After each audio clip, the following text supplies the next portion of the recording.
unfortunately, we know in our state there's a huge gap in services, a lot of services for people who need them the most. We're talking, though, tonight about people who are deemed incompetent to stand trial. Many times, though, they're stuck in a vicious cycle of addiction. Our 4 Investigates team exposed this crisis last summer, highlighting the toll on our first responders and criminal justice system. There is a program to try and interrupt that cycle. But 4 investigator Brittany Costello discovered it's off to a slow start.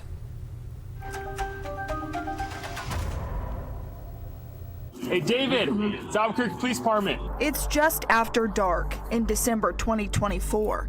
The person under this blanket is completely concealed. I mean, he shoplifted at Albertsons. He caused a disturbance at Panera. That's just what I've seen. I've seen him, but from my time in the Northwest, he's been constantly doing this. But Albuquerque police believe they know exactly who they're talking to after hearing from employees at a West Side Smith's. So there's this homeless man who came in here about like 2 hours ago. He stole a bottle of whiskey off of our shelf. This surveillance video showing a man with a 6'8" build is all officers needed to make an ID. I think that is him, man.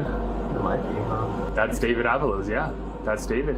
David Avalos is better known to his family as Joseph Puentes, but they are one and the same.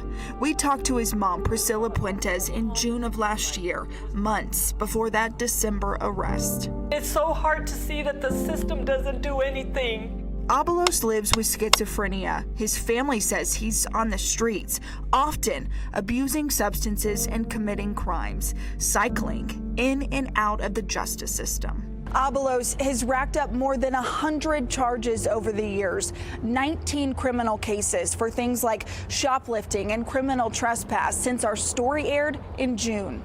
But in most cases, his mental illness is so severe, he's incompetent to stand trial. With no resources or help, he's picked up over and over again. This is their thing. They tell me, there's nothing we can do. There's nothing we can do. But there could finally be something to help him. We're really excited to be able to get it back up off the ground. Laura Braun is with the 2nd Judicial District Court's Assisted Outpatient Treatment Program, or AOT. After a lapse in 2022, Braun says they now have the money and services to reach people like Avalos. What the intent and goal of assisted outpatient treatment is to keep people out of our criminal justice system, to try to keep them out of our hospital system, to try to keep them housed. It's court-ordered civil commitment for outpatient treatment. After our story aired last year, the courts hired First Nations Community Health Source, signing a contract for $400,000 with the goal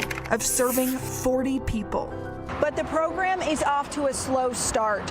Documents we requested show First Nations has billed the courthouse for less than 10% of that contracted amount, mostly for administrative meetings. We wanted to know how the program is going. First Nations declined our request for an interview. Right now, 3 people are getting those services. Braun says 5 more are going through the various steps.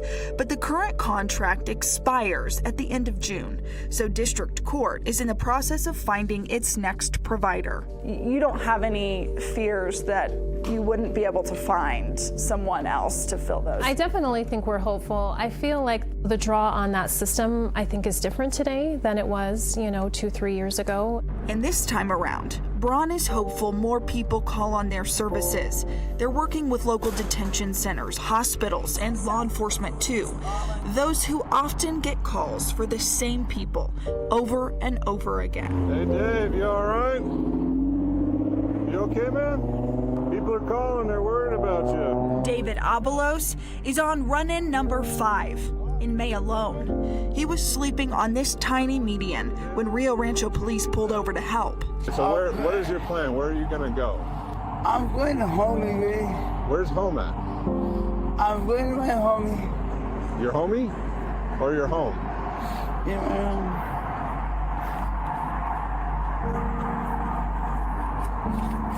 Dude, that's a $100 bill, man. Careful, careful. Careful. The road is not closed off, man. Where are you trying to go? Go get that money, man. You need that. That's $100. Negotiations to get him to move out of the road. If you start kicking at people, you're gonna end up with charges, all right? Didn't work. Officers book him into the Sandoval County Detention Center. Just released one. for another set of charges Today? Yeah. Yeah, well, he got right back at it. that are unlikely to be his last. Brittany Costello, 4 Investigates.